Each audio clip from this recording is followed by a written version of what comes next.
Montana Territory, 1870. The wide sky stretched like a canvas across the untamed frontier, where a man's worth was measured in grit and gunpowder. Jackson Denton had both in abundance, but as he sat astride his chestnut stallion overlooking the newly established town of Silvercrest, he felt the familiar hollowness in his chest that no amount of frontier success could fill. At 24, Jackson had already made a name for himself as one of the finest horse trainers in the territory. His ranch, modest but growing, stood as testament to his belief that a man was safer standing alone. The frontier had taught him early, attachments were dangerous. Love was a luxury men like him couldn't afford, not when outlaws still roamed free and the land demanded constant vigilance. No sense in dreaming of picket fences, he muttered to himself, adjusting his well-worn Stetson against the setting sun. The West takes more than it gives. The ranch hands respected Jackson for his fair dealing and steady hand, but they whispered about the young rancher's solitary ways. No woman had ever crossed the threshold of his cabin. No letters arrived bearing floral scents or promises. Jackson had built walls higher than his corral fences, convincing himself that loneliness was the price of survival. Yet on nights when the coyotes howled across the valley, something stirred in him, a yearning that contradicted everything he believed about frontier life. He'd push it down, focus on tomorrow's work, the cattle that needed moving, the horses that needed breaking. There was safety in routine, in expecting nothing more than what his own two hands could secure. Spring, 1871 brought unexpected change to Silvercrest. The newly completed stagecoach route connected their isolated settlement to the growing nation beyond, and with it came supplies, mail, and strangers. Jackson avoided town during these arrivals, preferring to send his foreman for necessities. But fate had other plans on a rain-soaked Tuesday when his prized stallion needed medicine only the town apothecary could provide. The stagecoach had just arrived as Jackson tied his horse outside the general store. He hurried through the muddy street, head down against the drizzle, when a woman's voice called out in distress. The sound stopped him cold, not because he was unaccustomed to women in trouble, but because something in that voice reached past his defenses. "Please, be careful with that trunk. It contains all my father's research." Jackson turned to see a young woman, perhaps 20 years old, directing the stagecoach driver with surprising authority. Her honey-blonde hair had escaped its pins in the damp air, curling around a face that seemed too delicate for frontier life. She wore a traveling dress of practical blue cotton, muddied at the hem, but well-made. "The driver thinks your belongings are made of iron, miss," Jackson said before he could stop himself. "Here, let me help." The woman turned, revealing eyes the color of summer sage that widened slightly at his approach. "Thank you, Mr. Denton." "Jackson Denton. Natalie Norwich," she replied with a quick, grateful smile. "My father is the new schoolteacher. We've come from Boston." Jackson lifted her trunk with ease, feeling something strange and unsettling as their hands briefly touched in the exchange. "Boston to Montana is quite a journey, Miss Norwich. What brings your father to our little corner of nowhere?" Her laugh was unexpected, bright, and genuine. "The frontier needs education more than Boston does, Mr. Denton. My father believes civilization follows knowledge." As Jackson helped settle the Norwich family into the small cottage beside the newly built schoolhouse, he found himself speaking more than he had in months. Natalie's quick intelligence and genuine curiosity about ranch life drew words from him like water from a hidden spring. "Will you be teaching alongside your father?" Jackson asked as they unloaded the last of their belongings. "No." Natalie's eyes sparkled with purpose. "I'm establishing a newspaper.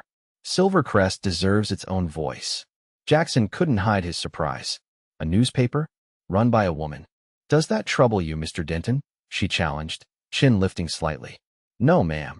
He found himself smiling despite his usual reserve. "But it might trouble some in town who think women belong only in kitchens or schoolrooms. Then they shall simply have to adjust their thinking." Natalie replied with such calm certainty that Jackson felt something shift in his understanding of the world. Over the following weeks, Jackson found reasons to visit town that had never seemed important before. He'd stop by the small building Natalie had secured for her newspaper, offering to repair shelves or move the heavy printing press she'd somehow convinced the stagecoach company to transport from Denver. You don't strike me as a man who believes in idle gossip, Mr. Denton, Natalie observed one evening as they worked late setting type for the inaugural edition of the Silvercrest Sentinel. Most news around here isn't worth the paper it's printed on, he admitted. Then why help me establish a newspaper? Her question was direct but gentle. Jackson paused, hands stilling on the wooden frame he was building. Maybe I believe the right words can matter. Their eyes met across the cluttered room, and Jackson felt his carefully constructed worldview begin to crack. Here was a woman who faced the frontier not with fear, but with determination to improve it. Her presence in Silvercrest challenged everything he believed about the harsh realities of Western life. The first edition of the Sentinel brought the town to Natalie's door. Her editorial about the need for community investment in education and infrastructure struck a chord. Jackson watched from across the street as townspeople congratulated her, feeling an unfamiliar pride that had nothing to do with horses or cattle. That night, standing beneath a brilliant canopy of stars, Jackson walked Natalie home after a town meeting. Their conversation flowed easily until they reached her door. "My father worries about my reputation," she said with a small smile. "He says a proper Boston lady wouldn't spend so much time alone with a cowboy." "Your father's right," Jackson replied, suddenly aware of his rough hands and plain speaking. "I'm not the kind of man Boston would approve of." Natalie studied him in the lamplight. "Perhaps that's why I left Boston behind." Her words hung between them, full of possibility. As spring bloomed into summer, Jackson found himself drawn deeper into Natalie's world. She interviewed him for articles about ranching practices, joined community gatherings he would have once avoided, and somehow convinced him to host a Sentinel subscription drive at his ranch. "You're good with people," she observed as they sat on his porch after the successful event. "You just prefer horses because they're simpler." "Horses don't ask complicated questions," he replied with a half-smile. "And I ask too many?" Her voice held no apology. Jackson turned to look at her, this woman who had somehow slipped past his defenses. "Your questions make me think about things I'd rather forget." "Like what?" she prompted gently. "Like why I believe a man's better off alone out here." He hesitated, then continued. "My parents had a small ranch north of here. Raiders came one night when I was 15. I survived because I was checking fence lines. Came home to find everything gone." Natalie's hand found his in the gathering dusk. "So you decided love was a liability. Caring makes you vulnerable," he confirmed. "And vulnerability gets you killed on the frontier." She didn't argue, just sat beside him as twilight deepened, her presence somehow stronger than his decade of conviction. By August, all of Silvercrest knew that Jackson Denton was courting the newspaper woman. He brought her wildflowers from the high pastures, escorted her to church socials, and defended her editorial decisions against the occasional disgruntled townsman. In turn, Natalie brought light to corners of his life long left dark, challenging his isolation without demanding he change overnight. Their first kiss came during a summer thunderstorm that caught them returning from a county gathering. They sought shelter in an abandoned trapper's cabin, rain drumming on the roof as lightning illuminated Natalie's face. "I've never met anyone like you," Jackson confessed, voice rough with emotion. "You make me question everything I thought I knew about surviving out here." "Perhaps survival isn't enough," she whispered, reaching up to touch his face. "Perhaps we're meant for more." When their lips met, Jackson felt the walls around his heart crumble like sun-baked adobe. He pulled back, startled by the intensity of his feelings. "Natalie, he began, uncertain how to express the transformation taking place within him. "I know," she smiled, understanding in her eyes. "Me too." Their courtship blossomed through harvest season, becoming the talk of the territory. The tough, solitary rancher and the educated, forward-thinking newspaperwoman represented something new, a partnership of equals facing the frontier together. Jackson found himself planning for a future he'd never dared imagine, measuring his cabin with new eyes, considering expansions. Then came the telegram that changed everything. Natalie found him at the ranch, her face pale despite the October sunshine. "My father has fallen ill. My mother's sister in Boston writes that he must return east for treatment unavailable here." Jackson felt the ground shift beneath him. "When must you leave?" "The next stagecoach. 3 days from now." Her eyes held sorrow and determination in equal measure. "The doctor says the journey will be difficult. but father cannot survive without proper care. And the newspaper? Jackson asked, already knowing the answer. I must suspend publication. Family comes first. She reached for his hands. Jackson, I don't know how long we'll be gone. Months, perhaps longer.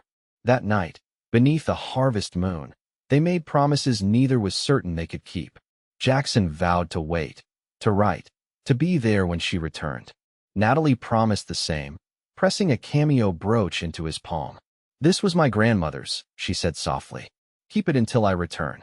The morning the stagecoach departed, half the town gathered to bid farewell to the teacher and his daughter who had brought so much to their community. Jackson stood apart, the pain of separation etched into his features. As the coach prepared to depart, Natalie broke from her father's side and ran to Jackson, embracing him publicly without regard for propriety. I will return, she whispered fiercely. Believe that if nothing else. Then she was gone, the stagecoach disappearing into the eastern horizon, leaving Jackson holding nothing but a cameo and promises as insubstantial as morning mist. The first months were bearable. Letters arrived regularly, full of news about her father's treatments, Boston society, and her efforts to secure funding for the Silvercrest school. Jackson wrote back about ranch expansions, the harsh winter, community changes. Each letter ended with renewed promises and growing yearning. Spring came, and with it news that her father was improving but still required care. Summer passed with letters growing less frequent as the Boston newspapers recognized Natalie's talent and offered her writing positions. By the second Christmas without her, Jackson still wore the cameo on a chain beneath his shirt, but something had changed in his letters. He wrote of his belief that she had found her true place in the sophisticated East, that perhaps the frontier had been merely an adventure for her. Her response was immediate and fierce. Do not presume to tell me where I belong, Jackson Denton. My heart remains in Montana, though duty keeps me here. 2 years stretched into 3. Jackson expanded his ranch, gained respect throughout the territory, but remained unmarried despite the efforts of several hopeful families with eligible daughters. The ranch hands whispered that the boss still watched every stagecoach arrival, still kept a small framed portrait of Miss Norwich in his desk drawer. In the spring of 1874, the letters stopped entirely. Jackson's inquiries to her Boston address went unanswered. Pride prevented him from writing to her father directly. Had she finally embraced her Boston life completely?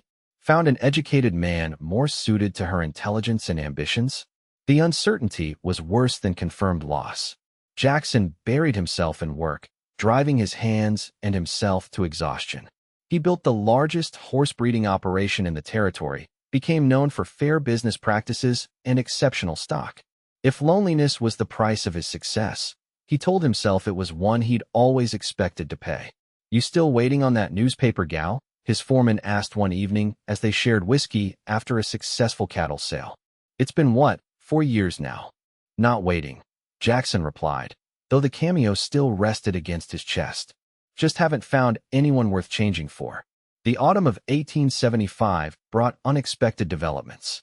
The territorial governor appointed Jackson to a livestock commission, requiring regular travel to Helena for meetings. On one such trip, he encountered Thomas Norwich, Natalie's father, now fully recovered and teaching at a prestigious academy. Mr. Denton, the older man, greeted him warmly. What a fortunate meeting. Professor, Jackson nodded, heart racing. You're looking well. How is Miss Norwich? The professor's expression clouded. You don't know? She hasn't written. Jackson felt cold dread settle in his stomach. Not for over a year. My daughter has been in Washington these past 18 months, reporting on Congress for the Boston Chronicle.